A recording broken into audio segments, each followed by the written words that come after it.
Na, grüße euch. Ich komme aus den USA und ich stehe hier für die amerikanische Botschaft als eine Amerikanerin in Protest. Ich bin nicht von dieser Botschaft vertreten. We protest.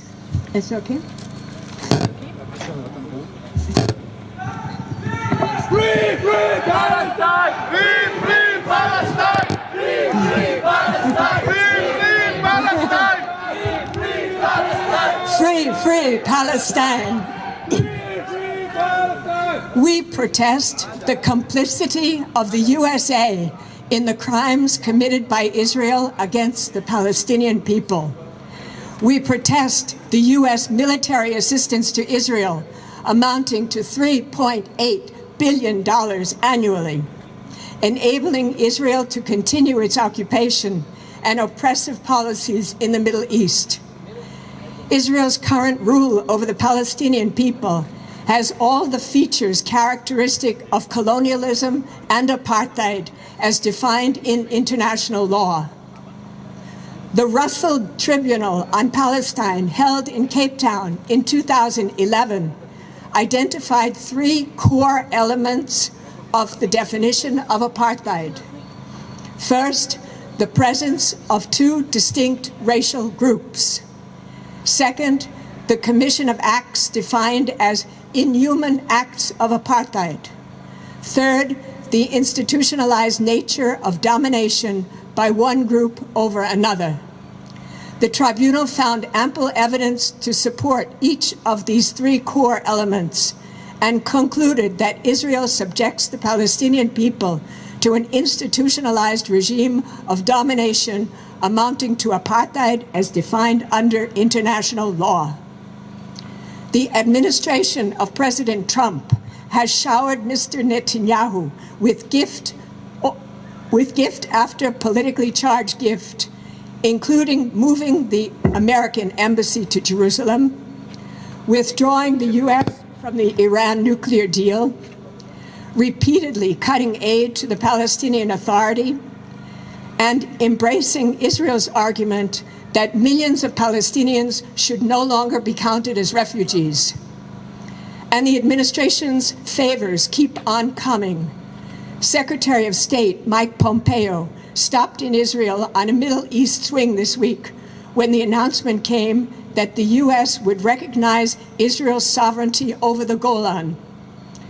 The message that Trump has given to the world is that America stands by Israel regardless of international law.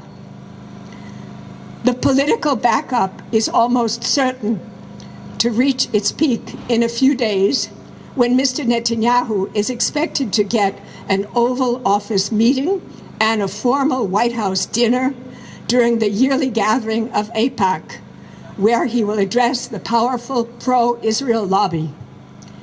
As Jeremy Ben-Ami of J Street writes, it's clear that this cynical move by Trump is not about the long-term interests of the U.S. or Israel, but rather about handing yet another political gift to Prime Minister Netanyahu in the hopes of boosting his chances for re-election next month.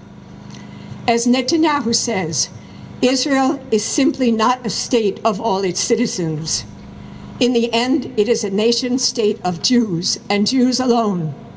Only Jews have national rights in Israel, while others may have citizenship rights at best. All of this happens under the support and protection of the U.S. government, regardless of who is in power. Not only do they annually give $3.8 billion in foreign military financing to Israel, but also the U.S. has used its veto power 44 times against draft UN Security Council resolutions pertaining to Israel since 1972.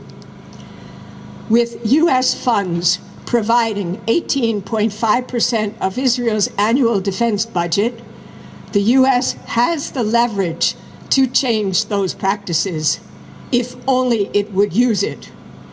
And there's no getting away from the risk that U.S. military aid almost 130 billion over the decades, may be underwriting unlawful Israeli practices. We demand the US to start taking seriously its own responsibility for the human rights abuses and violations of international law, through which Israel has maintained its 50-year-long occupation of Palestinian lands, and press for those abuses to end. There is no future for an apartheid colonial state in the international community.